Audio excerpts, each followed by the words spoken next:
자랑을 해야 하는 것이라는 제목으로 말씀 상고하려고 합니다. 먼저는 성경에 보면은요, 하지 말아야 될 것이 있고 해야 될 것이 있는데, 이 자랑도 해서는 안 될 자랑이 있고 꼭 해야만 하는 자랑이 있는데, 이것을 둘로 나눠서 볼 때 첫 번째, 우리에게 주시는 말씀은요, 자랑해서는 안 될 것, 그것은요 이렇게 하나로 묶어서 한 덩어리로 우리가 생각을 해보면, 따라서 하십시다. 육신의 것은 자랑하지 말라 하는 말씀을 이제 우리에게 주시는 것을 볼 수가 있어요. 여기 예레미야서 우리가 읽은 9장에서 가서 보면은요, 23절에 보면 여호와께서 이와 같이 말씀하시되, 지혜로운 자는 그의 지혜를 자랑하지 말라, 용사는 그의 용맹을 자랑하지 말라, 부자는 그의 부함을 자랑하지 말라 하는 말씀이 나오지요. 지혜, 용맹, 부요, 이 세 가지는요 참으로 우리 인생 사는 데 있어서 우리가 이제 꿈을 꾸기도 하는 그런 것들이죠. 지혜를 얻으려고 하면은요, 우선 육신의 지혜를 얻으려고 하면 공부도 열심히 하고 노력도 해야 되고 그렇죠. 근데 그 지혜가 잠언서에서 보니까 육신의 지혜를 말하는 것은 아니지만요, 제일이라는 말씀도 나와요. 지혜가 제일이니 지혜를 얻으라. 잠언서에서 말씀하는 지혜는 영적 지혜지만요, 육신의 지혜도 필요합니다. 그래야 가정주부들이 살림살이를 규모 있게 하지요. 돈을 적게 벌어와도 규모 있게 해서 조금씩이라도 저축해서 얼른 집도 사고 그렇죠. 이사 다니는 것도 힘들잖아요. 그러나 지혜가 부족하면 이게 안 돼요. 돈을 많이 벌어다 줘도, 그 전에 보니까 홈쇼핑에 중독이 된 자매가 하나 있었는데, TV만 켜면 그 홈쇼핑을 보다가 거기에 그만 이제 홀딱 빠져들어서 구태여 필요도 없는 물건을 우선은 이제 막 사재기를 하는 거예요. 그리고서 이제 더 사고 싶은데 카드가 이제 한도액을 넘어갈 때는 또 신랑을 덜덜덜덜덜 볶아서, 이 신랑은 또 순진하니까 미안해, 내가 더 많이 벌어올게, 힘에 겨워서 건축일을 하는데 버벅거리면서도 허리가 휘청할 정도로 애를 쓰면서도 부인을 위하는 그런 사람을 봤어요. 나중에 보니까 그 자매가 그렇게 해서 이제 그 남자를 다 훑어서 도망을 가려고 그랬던 것을 보았습니다. 정상적인 부부가 아니라는 얘기도 되겠죠. 그러나 어쨌든 목사의 시각으로 보니까 참 저렇게 하면 저 인생도 나중에 힘들 텐데, 하나님은 자기가 저질러 놓은 대로 갚으시는 하나님이시잖아요.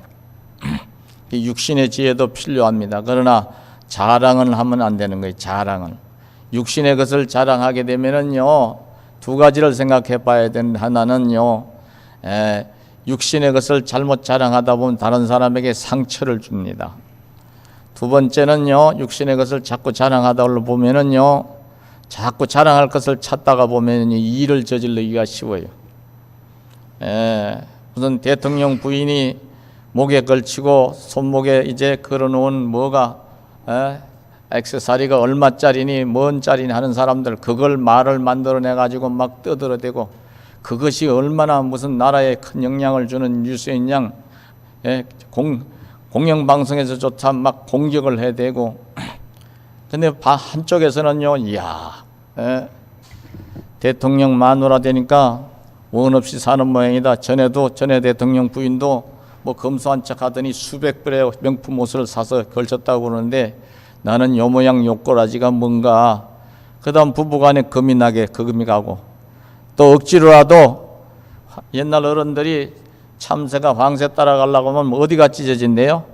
가랭이가 찢어진다고 그러는데, 억지로라도 빚을 내서라도 그런 것을 사보려고 하다 보면은요, 문제가 생기지요.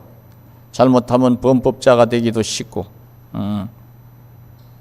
그러니까 육신의 것을 자랑하지 말라는 데는요, 이와 같은 이유가 있기 때문에 주님이 육신의 것은 자랑하지 말라. 지혜가 있어도 그 지혜를 가지고 이웃을 도와주는 데 쓰고 사람들에게 힘이 되어주는 데 쓰고 내 인생을 이제 똑바로 살아가는데 사용하면은요 그 자체가 복이지요. 여러분 그렇게 사시기를 축원하겠습니다. 용사는 그 용맹을 자랑하지 말라. 그런데 군인들의 이 당시에는 군인들을 두고 하는 얘기인데요. 힘이 아무리 좋더라도 또 건강하더라도 오늘날의 이제 현실적인 생각으로 이 말씀을 해석해서 보면은요, 우리는요 육신은 잠깐이기 때문에 심자랑도 그게 우스운 거예요. 사람은 항상 젊기만 할 수도 없고, 그죠? 항상 건강할 수만도 없는 거예요. 전도서에서는 그러니까 계절에 비유해서 인생을 말씀하고 있습니다. 봄이 있으면 여름이 있고, 여름이 있으면 가을이 있고, 가을이 있으면 인생의 겨울도 오는 거예요. 그래서 옛날 우리 윗세대 어른 목사님들이 강단에 서면 흔히 이제 잘 부르던 복음성가 중에 하나가 홍안소년 민들아 자랑치 말라 영웅혹을 열사들아 뽐내지 마라 유수 같은 세월은 널 재촉하고 저적막한 공동묘지 널 기다린다. 요새는 공동묘지가 기다리는 게 아니라 화장터가 기다리는 문제지 또. 뭐 그거나 같지만 맞는 얘기예요. 그러니까 힘이 있으면은요 그 힘을 가지고 또 깡패질을 하고 조폭질을 하는 이런 인간들도 있는데요. 조폭들은 평균 수명이 50도 안 된답니다. 어떤 분이 그런 걸 또 연구를 했대요. 남을 그만큼 두들겨 패니까 저도 두들겨 맞아야 되잖아. 남한테 칼을 들이대니까 저도 누군가 칼을 들이댈 거 아니야. 그리고 우리 대한민국 자유민주주의 국가 사회에서는 그렇게 함부로 주먹을 휘두르고 칼을 휘두르다 보면은요 저도 어디로 가야 돼? 범법자가 됐으니 감옥에 가서 그만큼 고생을 해야 돼. 감옥은요 아무리 편안해도 감옥입니다. 감옥이에요. 그러니까 힘자랑하다가 그래 힘을 남용하다가 하나님 주신 손과 발을 통해서 힘자랑하고 힘 남용하다가 어떻게 되는 거예요? 지발등을 지가 찍고 옛날 어른들 흔히 하는 표 지코를 지가 재어 박은 거예요. 미련한 사람이죠. 미련한 사람. 이런 사람을 성경에서 미련한 자라 그랬어요. 미련한 자. 하나님이 주일학교 애기들한테 그 전에 교사 시절에 하나님이 왜 우리에게 손을 주셨을까요? 이렇게 아이들한테 설교를 할 때 이렇게 물어봐요. 그러면요 아이들이 여러 가지 대답을 합니다. 율동하라고요, 신부름한 데 쓰라고요, 학교 갈 때 가방 들고 가라고요, 이런 얘기도 나와요. 하나님이 손을 주신 것은 착한 일 하라고 주신 거예요. 아이들이 가르치느라고. 우리 어른들이 다시 배워야 될 어른들이 많아요. 우리 한국 사회에서는요, 그죠? 가정폭력을 휘두르는 어른들, 주일학교 다시 다녀야 돼. 안 다니는 친구들은 지금이라도 다녀야 돼. 깡패짓 하는 놈들, 조폭질 하는 놈들, 손을 왜 주셨어? 지가 좋아했으면 고백해. 좋아하는 것까지야 나쁜 일이 아니지. 좋아하니까 고백도 했겠지. 그래서 난 당신이 마음에 안 듭니다. 난 당신하고 교제하고 싶은 생각이 없습니다. 선을 이렇게 싹 그으면 그걸로 끝나야 되는데 몇 년씩이나 따라다니면서 집착을 하고 그러다 말 안 듣는다고 저 신당역인가 어디서는 기어이 그 영무원을, 남의 귀한 딸을 화장실에 숨어서 1시간이나 기다리고 있다가 튀쳐나와가지고 난도질을 해서 젊은 딸을 죽였으니 그 집 부모들은 얼마나 원통하고 절통하고 피눈물 쏟겠어. 응? 근데 같은 영무원이었으면서 하나님이 왜 손을 주셨는가를 배웠어야지. 안 배워서 그런 건지, 정신에 문제가 생겨서 그런 건지, 세상 말로 하면 옛날 어른들은 미친놈이 따로 있는 게 아니라 미쳐서 그런 건지, 그게 뭐 하는 짓이요? 그러니까 차라리 손을 못 쓰는 장애인이었다면 한 무고한 생명을 그렇게 죽이지는 않았을 테지. 그래 내 오른손이 범죄하거든 찍어내버리라고 말씀하시는 이유가 그게 있는 거예요. 찍어내버려서 내가 내 스스로 내 도끼로 내 팔을 찍어내버려서 손이 없다 생각하고 살아라 그 말이에요. 그런 마음이 들 때는. 그러니 한 아이가 죽었는데, 젊은 여자아이가 죽었는데 그 부모는요 그냥 정신적으로 이미 같이 죽은 거예요. 평생을 겉도리를 보면서 피눈물을 쏟아야 되는데, 그런데 우리 사법부는요 가해자 입장만 고려해. 가해자 입장. 늘 말씀드리지만 이거 고쳐야 돼요. 피해자의 인권이 우선돼야 되는데 가해자 인권만 얘기를 해. 북한을 편들기 위해서 그런 건지 사회주의자들이 한동안 판을 치다 보니까 북한 인권에 대해서는 요만한 말도 하나도 안 하잖아요. 그러면서 무슨 인권 타령을 하고 동성애 얘기를 하고. 어쨌건 힘자랑, 육신의 힘을 자랑하는 게 아니다 이 말이에요. 용사는 그 용맹을 자랑하지 말라. 그 다음에 부자는 따라하세요. 부함을 자랑하지 말라. 이게 제일 유혹받기 쉬운 이제 이 문제예요. 돈이 좀 많아지게 되면은요 어디에서나 지가 제일인 양 어깨에 힘주고 배를 쑥 내밀어. 사람을 알로 보려고 그래, 애기들 말로. 그리고 어디서나 지가 당연히 VIP 대접, 최고의 어떤 손님으로 대접을 받아야 되고 최고의 사람으로 인정을 받아야 된다는 그런 착각에 빠지는 수가 많이 있는 걸 봤어요. 그래서 그걸 드러내기 위해서 자기가 제일 잘 나가는 사람이다, 부한 사람이 드러내기 위해서 실제로 부자도 아닌 사람도 외제차, 아주 유명 외제차 같은 걸 사가지고 광을 반짝반짝 내서 끌고 다니고, 사람들이 좀 쳐다보라고 또 빵빵빵 그러고 다니네. 그럴 때 여러분들은 어떤 생각이 듭니까? 저는 한번 우스운 생각을 해봤어요. 목사지만 못된 생각을 해봤어요. 저놈의 새끼 그냥 돌을 하나 들어갖고 그냥 그러다 내가 웃었지. 주여, 목사도 이런 생각을 하니. 그런다고 사람들이 알아주네요. 손가락질해, 손가락질. 예라이 가다가 빵꾸 나나라. 그러죠?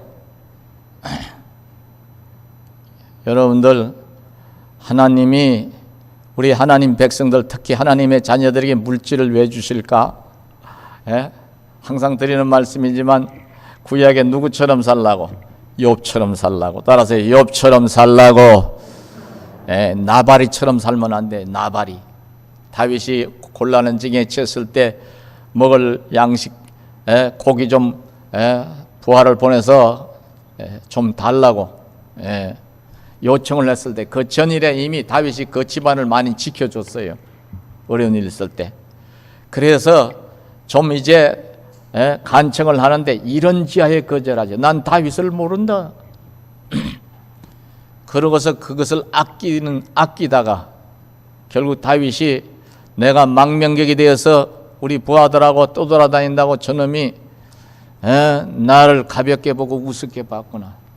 내가 그냥 놔두면 안 되겠다. 목을 잘라야지.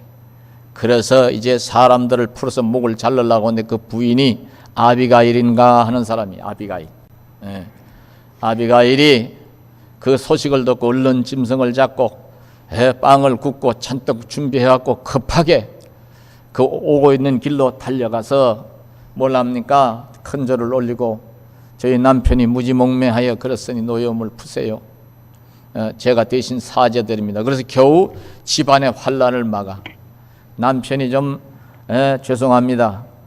바보스러우면 부인이라도 똑똑하면 사는 수도 있긴 있어. 부인이 좀 앞뒤를 못 가리는 그런 경우라면 남편이 그 몫을 또 하면 사는 경우가 있어. 둘 다 똑같은 짓을 하는 경우가 많습니다. 갑질을 똑같이 하더라 이 말이에요. 우리 한국 사회, 대한민국 사회도 갑질을 하는데 그 집안에서 자기 집안일 도와주는 사람들에게 갑질을 하고 욕질을 하고 운전사를 발로 차고 개새끼 소새끼 하다가 방송에 계속 나오는 바람에 법원에까지 불려가고 망신당하고 또 망신당하고 자식들까지 그런 꼬라지 여러분 보셨죠? 에이그, 그런 걸 보면서 뭘 합니까? 손가락질 합니까? 그러면 교훈이 안 돼요. 아, 저렇게 하면 안 되는데 저렇게 하는 거구나. 나는 더 조심해야 되고, 가진 것이 적어도 따라서요, 사람이 처신을 바르게 해야지. 더구나 우리 그리스도인은요, 없이 살아도 기죽지 말고, 하나님 많이 주셔도 뽐내지 말고, 갑질하지 말고, 남에게 함부로 말하지 말고, 대접 그만큼 받아야 된다고 그렇게 당연지사 생각하지 말고, 주님처럼 따라서 섬기는 자, 베푸는 자의 자리에 서야 되겠구나. 이렇게 교훈을 얻는 사람이 지혜로운 사람인 줄로 아시기 바랍니다. 하나님이 하나를 주고 또 두 개를 줘봐요. 두 개 주고 또 세 개를 주는데, 과정을 통해서 우리 하는 짓을 보고 나중엔 한꺼번에 다 주셔. 다 받을 수 있는 그런 여러분들이 되시기를 축원하겠습니다. 어떤 사람? 겸손한 사람. 욥처럼 겸손하고, 욥처럼 눈을 좀 가난하고 힘든 아래쪽 동네에 사는 사람들에게 향해서 그네들에게 주님의 손길로 구제를 하려고 하는 이런 사람들, 이런 성도에게 하나님이 주신다 그 말이에요. 그러니까 우리가 하지 말아야 될 것은, 자랑하지 말아야 될 것은 육신의 것인데, 여기서는 세 가지만 우선 말씀을 하고 있어요. 그죠? 지혜와 용맹과 부함을 자랑하지 말라. 성경에서는요, 우리 인생을 뭐라고 비유했습니까? 인생은 그날이 풀과 같고 그 영화가 덜의 꽃과 같다 그래서 시편 103편에 보면, 그것은 바람이 지나면 없어진다 그래서 우리 인생도 휙 하고 바람질하듯이 세월이 지나면 하나씩 둘씩 사라지잖아요. 요새 제가 눈코뜰 새 없이 바빠요. 38주년 기념 화보집 앨범 하나 만들었고, 우리 교회 앨범 넣기 전에 38년 동안에 있었던 일을 하나씩 정리를 하고 원고를 쓰려고 하니까 정신이 하나도 없어. 근데 사진을 보다 보니까, 이야, 이분도 같고 이분도 같고 이분도 같고 이분도 같고 이분도 같고 이분도 같네.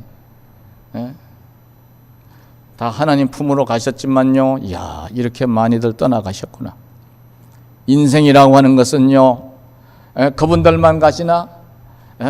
여러분과 저와 여러분도 언젠가는 가야 되는 거예요. 따라서 이 세상에서는 영원한 것이 없으니 나그네 길이잖아요. 그렇죠? 그러니까 우리는요, 주님 말씀대로 살아도 부족할 듯 싶은 세상살이 아니에요. 그러니까 말씀대로 따라서 주여 말씀대로 육신의 것은 자랑하지 않겠습니다. 그 다음에 이제 우리가 자랑해야 될 것이 나오지요. 그게 한번 읽어보면 좋겠어요. 24절 한번 읽어봐요. 시작. 자랑하는 자는 이것으로 자랑할지니 곧 명철하여 나를 아는 것과 나 여호와는 사랑과 정의와 공의를 땅에 행하는 자인 줄 깨닫는 것이라. 나는 이 일을 기뻐하노라. 여호와의 말씀이니라. 할렐루야. 그러니까 하나님 경외하면서 하나님 말씀 붙들고 사는 것, 하나님이 어떤 분인가를 확실히 알고 그 하나님의 은혜에 감사하고 하나님의 사랑을 찬송하고 하나님 주시는 그 복을 나누려고 하고, 이러면서 사람들에게는 우리 하나님이 얼마나 좋으신 분인지 아십니까? 하나님은 사랑의 하나님이십니다. 뭘로 증거를 될 수 있어? 증거 있어? 그러면 성경에 보니까 하나님이 세상을 이처럼 사랑하사 독생자를 주셨으니 이는 저를 믿는 자마다 멸망하지 않고 영생을 얻게 하려 하심이라. 따라서요, 예수님도 독생자 하나밖에 없는 아들도 아끼지 않고 내어주신 것이 증거 중에 증거입니다. 할렐루야.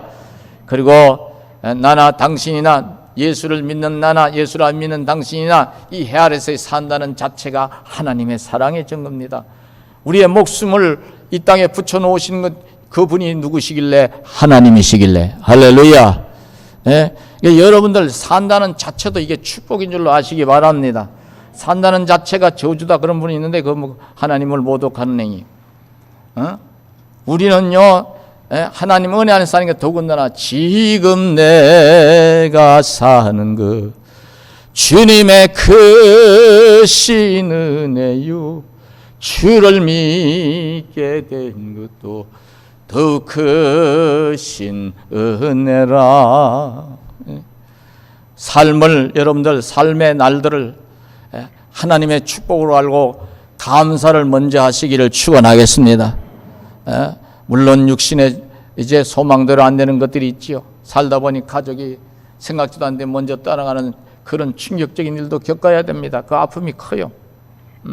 저는 일찍이 그런 일을 겪어봐서 알아요.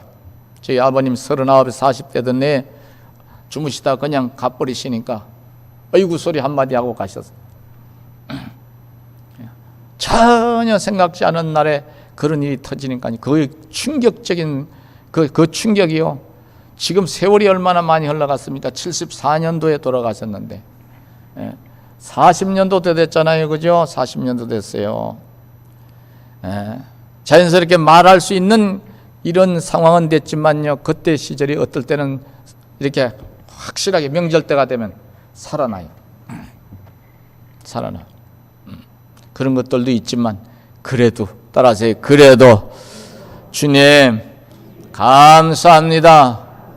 살아야 할 이유가 있기 때문에, 그리고 내가 이 땅에서 살아야 할 이유 중에 하나, 가장 큰 이유는 사명이죠. 사명이 있기 때문에 하나님 나를 이 땅에서 주의 일 하도록 더 살려주시고, 주의 일 함이 저 하늘나라에다가 상을 쌓아 놓으시고, 이 다음에 하나님 나라 들어갔을 때 면류관 씌워주시면 상도 큰 걸 주시려고 아직도 살게 하시니 삶의 날이 어찌 축복의 날이 아니겠습니까? 따라서 주여 감사합니다. 나 같은 죄인 살리신 큰 소리로 한번 1절 불러봅시다. 나 같은 죄인 살리신 주 내 놀라워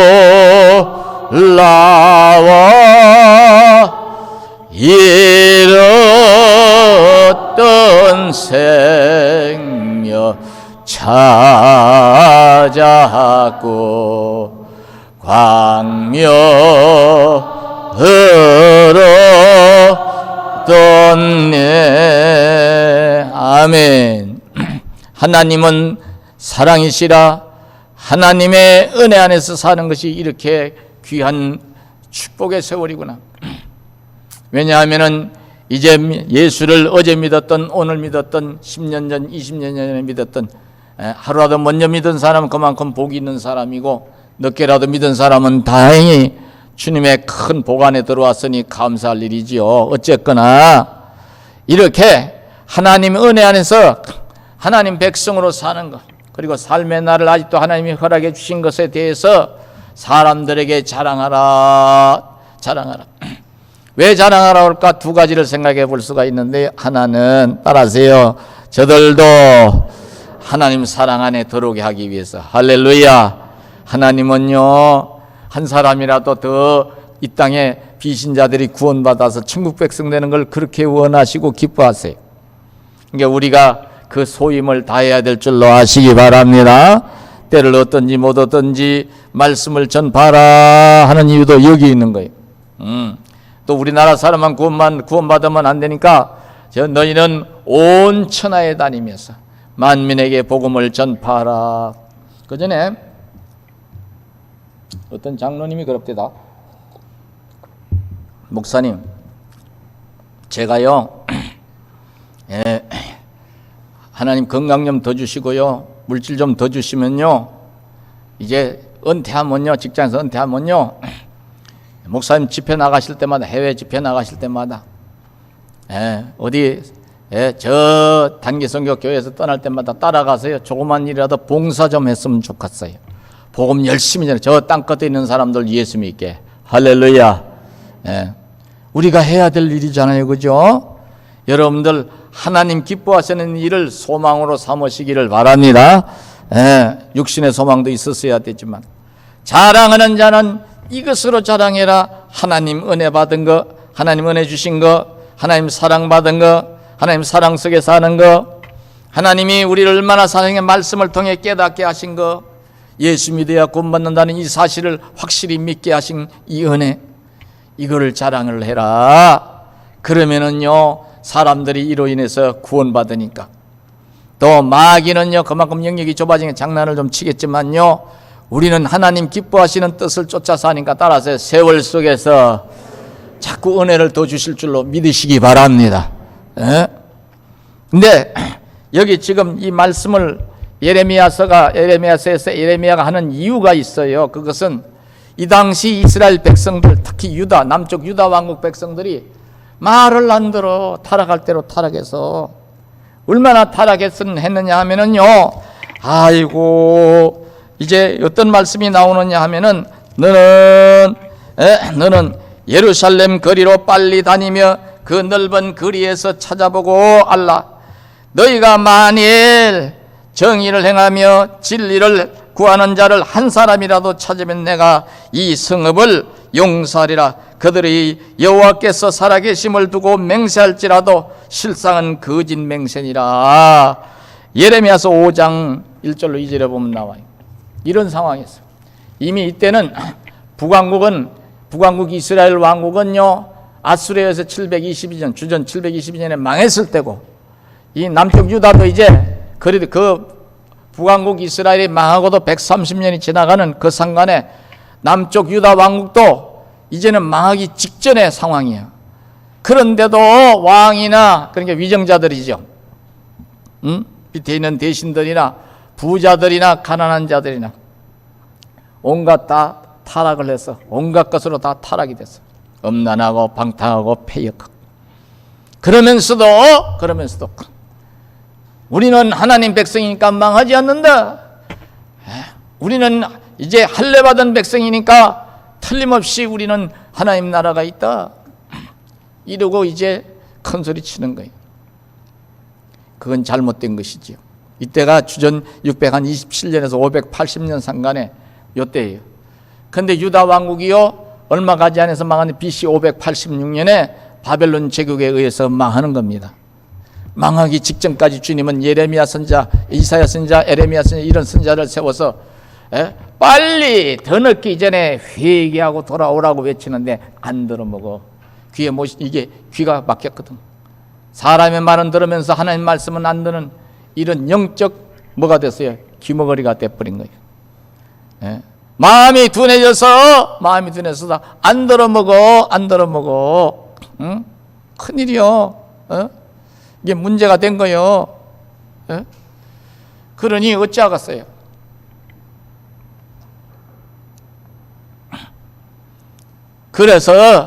그래서 이제 예레미야를 세워서 이 말씀을 하고 있는 거예요. 진심으로, 따라서 진심으로 믿는 자가 되라, 그 말이에요.